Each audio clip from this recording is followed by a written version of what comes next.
everyone, welcome back to my channel. Today I'm back with a brand new speed build, this time doing something a little bit more elegant. But before I get into the build, I just wanted to say a massive thank you from the bottom of my heart for 5,000 subscribers. Literally, I woke up this morning and I saw my subscriber count and I was literally blown away. I just cannot believe we've hit 5,000 subscribers. So whether you've liked one of my videos, subscribed, shared it on social media, downloaded it from the gallery, thank you so much for that support. It honestly means the absolute world to me, and I can't get over it. I just can't get over it. I'm really happy. You've made me a very happy young lady. But yes, this is Juniper Rise. It's a 4-bed, 2-bathroom build on a 64 by 64 lot in Brindleton Bay, and it comes in at just less than 474,000 simoleons. So this is a pricey house, and really, I suppose, being 4 bedrooms and 2 bathrooms, it's not really that big. But what I will say is it is quite big inside, only I decided rather than make lots of smaller rooms, I'd make the floor plan a little bit more spacious so that it kind of goes with the sort of richness, the grand big bedrooms. But the last few builds that I've done have been very homely on the inside, and I always aim to do quite homely homes because I just kind of feel that when you play The Sims, they tend to be the types of families that the majority of players, play with. But this one, I wanted to just do something extravagant and, over the top, really. So as per usual, this build didn't go without its glitches. This one was indeed moved 3 times from different lots, and again that was just purely down to lighting issues. If you saw at the beginning there when I began building, it was just very dark. I really hope they're working on a fix for that as well. I've no doubt that they are, but it was just a little bit of a nightmare. So I ended up moving it to this, this one here that I'm building on now is the 40 by 40 lot in Brindleton Bay. But the more and more I built this house, the more I felt that the house was just too big for the lot. I wanted a little bit more outside space. In fact, so much so, I switched now to this 64 by 64 lot because I decided that I really wanted to do quite an elegant garden, something that was very beautiful, a little bit sculpted, and I had a lot of fun doing this build.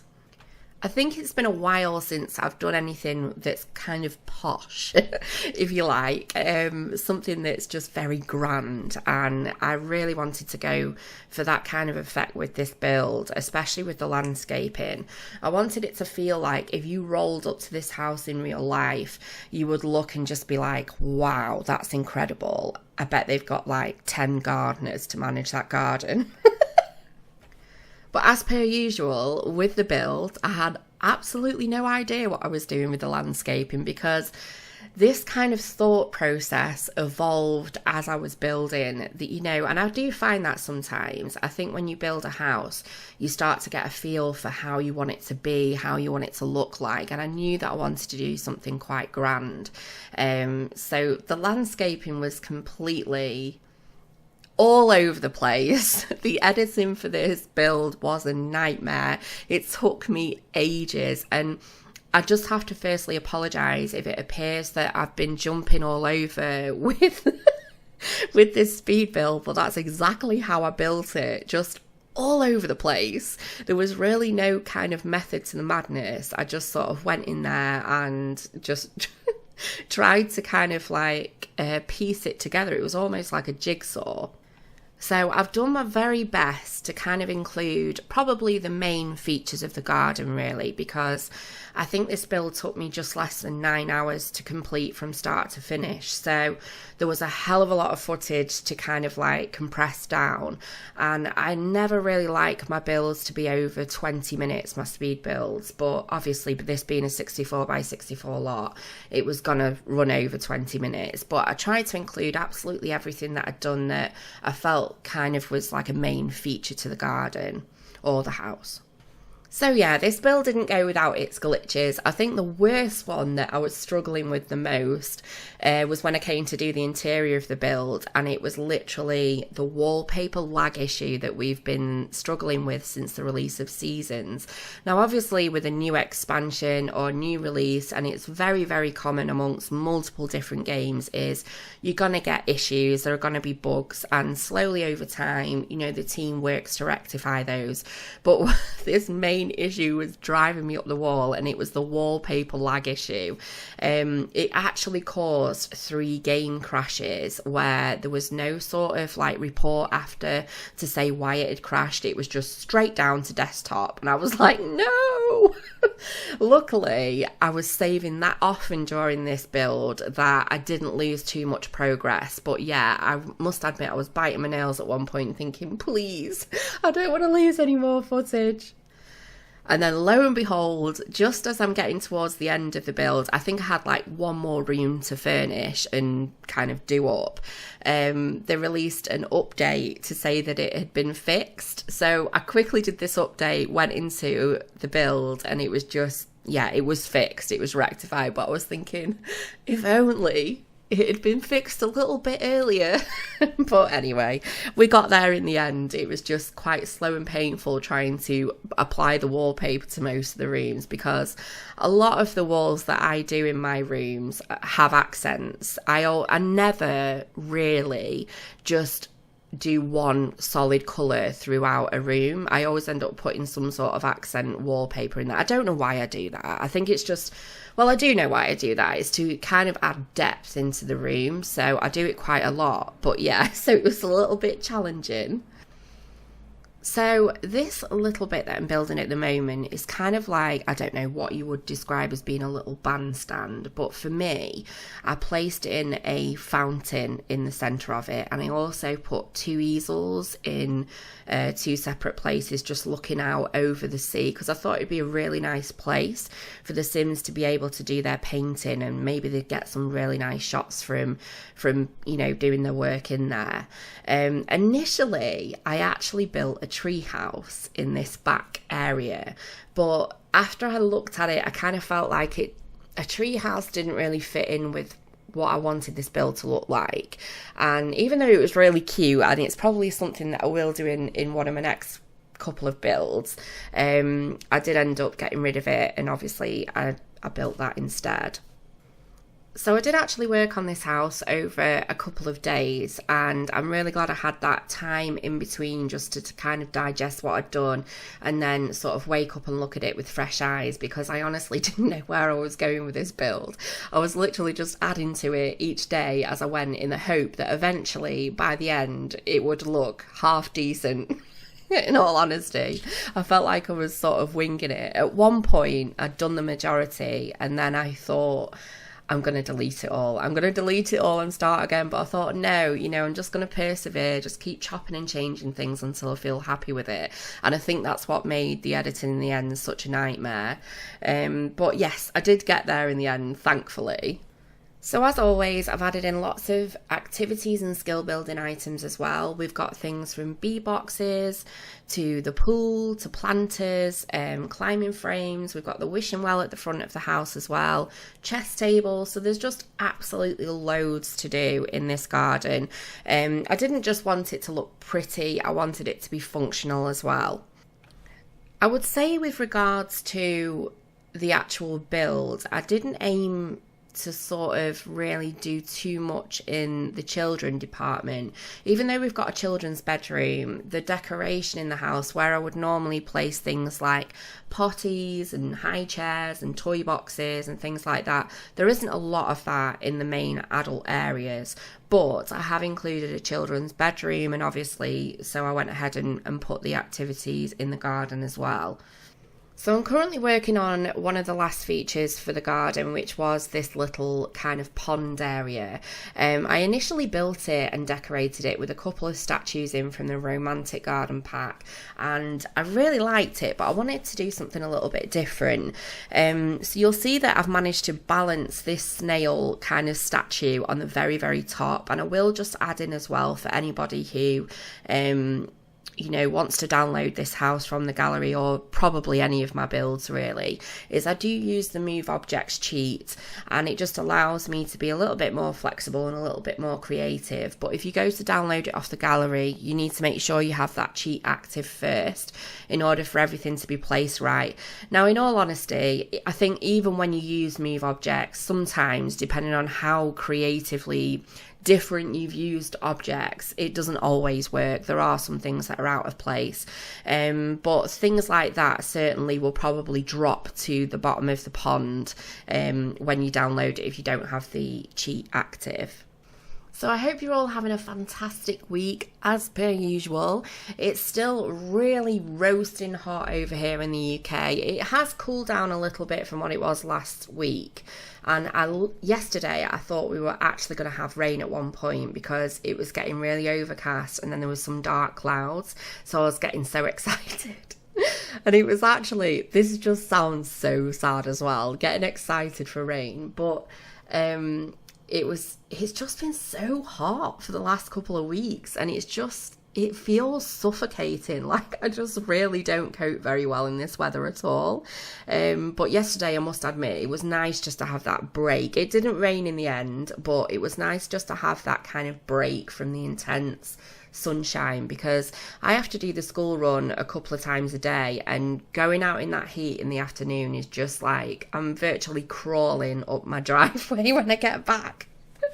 I'm just such a lettuce in this weather. It's just ridiculous. But yeah, definitely one of the bonuses is the fact that my garden, like, the grass is completely brown. It's completely dyed, which is good because it means that I don't have to mow it. Now, I did go and do my garden today. I thought I'll go and do a little bit of gardening, tidy it up a little bit. And then just thought, oh, you know what? I'm going to see it as an upside to this intense weather. I'm not going to bother. So I haven't. I've just left it as it is. But yeah, we could really do with some rain sometime soon because I just can't cope. Can't function.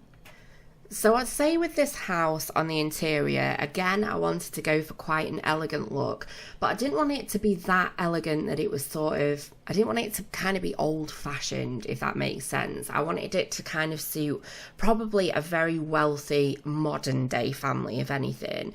So there's some nice sort of oldish, nice bits of furniture in it, but they're in different tones, which make them look a little bit more modern. I'd say this house initially, when I began to build it, did have quite a lot of modern elements, and I was kind of going towards that angle, but it sort of evolved and changed, and I think the interior reflects how it changed as well. But there are lots of sort of very dark tones, earthy which is like my new word, earthy tones throughout the house, but there are also a lot of light woods in the house as well, and pastel tones, and they kind of hopefully work together, but I went with it anyway, and this is what I came up with. So I've just done the main living area and obviously the kitchen and the dining room, and I'm just working on a small office at the moment. I think I always include an office in my builds because I kind of feel like it's something that Sims use all the time. And I don't know about you, but whenever I play The Sims, if I ever get visitors in the house, the first thing they beeline for is not a conversation. It's not like, hi, how are you? Do you mind if I come in your house? No, it's just straight in through the door and they just sit on the computer. So I thought it's good to include an actual room, because at least if you've got a room in your house, you'll know where your neighbours are when they come round to visit. In all honesty though, I've not played in such a long time now, like the actual game, that I don't even know if they still do that, but it's just something that always used to make me laugh. It'd be like, oh, where's such and such gone? Oh wait, they're on the computer upstairs in my bedroom, because how many times do people actually do that? But yeah, so this is like the second reception room. I decided to do sort of two living areas. Normally, in the builds that I've done recently, I've had two reception rooms, and I'll have one that's a bit more of like a function room, where you, like a social gathering type of room, where you'd maybe have guests, and then this is like a living area where you probably sit around and chill with your family. And in there, I always make sure that that's where I put the TV and things like that. But I really love this room, and I loved it because not only did it have a glass roof, which obviously you can't really see very well the effects of having a glass roof in build mode, but the effects of the glass roof as well with the arches looking out onto the garden made this room one of the best rooms in the house. It was just really well lit, and it just felt really, really nice. I mean, as far as robbers go in The Sims 4, it's just as well we don't have those in there anymore, because we'd be well and truly burgled with those windows. But we just have to imagine that no one can climb through. So again, I went ahead and added a gym into one of the downstairs rooms, mainly because I think with a house this size, if it was real, in real life, I think I would look at this house and expect there to be some sort of personal gym in there. Not that I would want to use one, but just, it's good to have one, you know, it's there if you ever feel like dieting. But yeah, this little room here, I wasn't entirely sure what to do with it because it was kind of a little bit too small to do anything substantial with. So I decided to make it into a little bit of sort of a, you know, a kind of activities and skill building room, I would say. And we put in the piano as well as like the microphone stand, and I put a computer desk in there as well because, you know, as I say before, Sims do tend to kind of gravitate towards using computers, so I always think the more computers the better. And even though this room is really, really tiny, it actually took me ages to furnish it, and I think it's because I wasn't really sure what to do with it. And then the colours completely threw me off as well, because I was going to go for this kind of dark green look, but when I kind of looked back at the rest of the house, I felt like it stood out a little bit on its own. So I decided to go ahead and change it all and make it a bit more of I think it was a cream colour in the end. I also thought I'd take the opportunity to try one of these corner sofas because I don't think I've used these very much in my builds as yet. So yeah, I've decided to put one in the corner there. But yeah, it was at this point which I did actually like the room. I like the tones and I like the way that it looks. It's just, as you see there, as I reflect back, I think, not sure it really fits in with the rest of the house. So I ended up changing it up and making it a little bit more blander. But it may be that if you downloaded this house, your Sims might be scientists, for an example, and you might want to change up this room and add in some science tables. So it's really up to you guys what you use this room for. You can change it up as and however you like. But I'm moving on to the bathroom now, and this is upstairs. There are only actually 2 bathrooms in this build, and I don't normally do, I normally do a lot more bathrooms, but with this floor plan, I felt like being such a big house, I wanted the rooms to feel like they were much bigger, that it wasn't like a small pokey bathroom, because I just feel like if you were in a house this big, you would expect it to feel a lot more roomy. So yeah, I decided to go with this sort of black and white theme, and as you can see, I do sort of switch between using some more sort of posh traditional items and mix them in with a bit more of a modern look as well. So the style in this house is all over the shop. But I did actually like the way this bathroom turned out in the end, and I thought it was quite handy having a little wardrobe in there as well. But yeah, I thought it was quite a sweet little bathroom. Now this bedroom was a nightmare. I think it was yesterday daytime. I came to do some more building, and this was where I was beginning, but I was so tired yesterday that, when you really want to build and you really want to play that game, but you're just way too tired and you can't properly function. Well, that's where I was at with this room, and I actually went ahead and built this room. I then sectioned this room off so it became 2 rooms. Then I deleted it, and long story short, it doesn't look anything like what it looks here. It's now blue and white, but I'm not sure whether I included the footage for that, but you will see it at the end in the screenshots.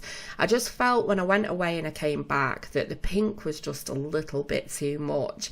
I'm not a massive fan of using pink, and I think that I probably use it in a lot of the kids' rooms, but this was supposed to be sort of like a bit more of an older teenage girls' room, and I did like it. It wasn't heavily over the top. I just felt like it looked better in blue. So that's what I went with. But this is like a twin twin boys room, or it could be a girl's room, it depends, it's up to you. But I really like this room. I thought it was really sweet. I was trying to make a children's room without it feeling too much like, you know, it was full of toys, and I still wanted to kind of bring that elegant feel into the room by using some nice furniture and, you know, nice lighting. And I really loved the way it turned out in the end. I just felt like it had everything in it that I needed to put in it, and yeah, it looked quite pretty in the end. But you'll see that I'm also using Debug Lighting. Now, somebody actually asked me this in the comments, and I left them a reply. And basically, if you use testing cheats true, as well as the cheat unlock hidden objects, you will find in the, I think it's like the miscellaneous category in lighting, some hidden lights that you can place if some of your rooms are a little bit too dim, and they disappear as well when you're in live mode. It just kind of gives you extra lighting. They're absolutely brilliant, to be honest. It just saves you from placing just too many lights.